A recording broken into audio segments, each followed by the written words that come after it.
路亚，亲爱的弟兄姐妹与慕道朋友们平安。今天我们要分享的是《日夜流淌心中的甘泉》这本书中1月29日，我留下平安给你们这篇灵粮。本篇背诵金句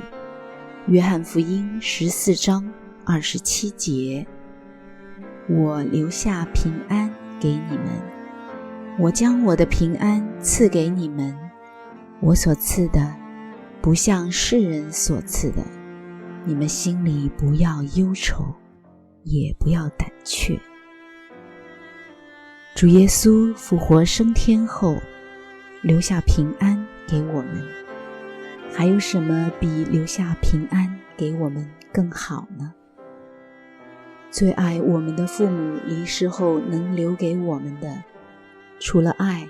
温暖与家训，就是甜美的回忆了。或许还有房子、车子与一些财物等，但却无法留下平安给我们，因为他们不是神。身体健康，心灵快乐，工作顺遂，旅游安全，开车不发生车祸，生活一帆风顺的，都是平安，也都是世人可求的，但只有神能给。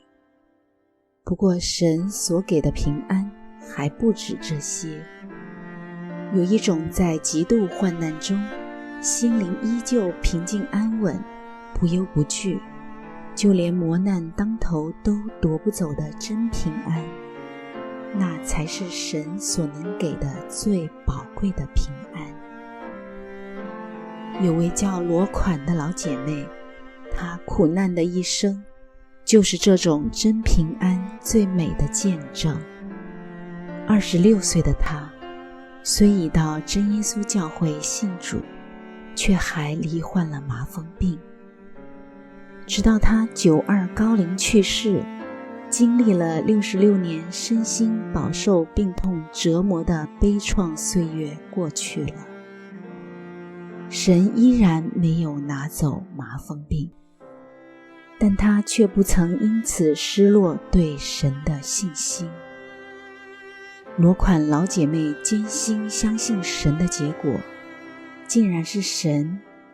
同意继续让麻风病夺走他曾经姣好的面容与健康的双手食指与双脚食指，甚至落到鼻梁塌陷与双脚腐烂的悲惨境遇。相信任何人是他，大概都会因此对神失去信心，不断怀疑抱怨，但他却比谁都喜乐。每一个去探访他的人，总想着见到他时要怎么安慰他，却反被他安慰，或想着要如何为他祷告，却听到他说让我来为你们祷告。今天许多人来去自由，心却深陷囹圄，但他虽住在疗养院，心却辽阔如天。疗养院的围墙从来不曾居所他的心，因为他拥有了只有神能给，非世人所能明白的真平安。他的信心，他的平安，他的喜乐，他的满足，无人不被感动，无人不被激励。如果没有神赐他真平安，如何能做到？平安与喜乐就像双胞胎，有平安就带来喜乐，有喜乐就验证有平安。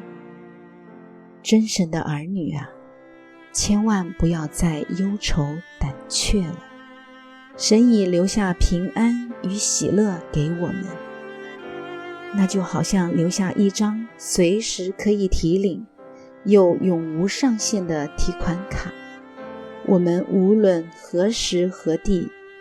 都可用此卡跟神提取平安、喜乐来支付我们忧虑烦恼的账单。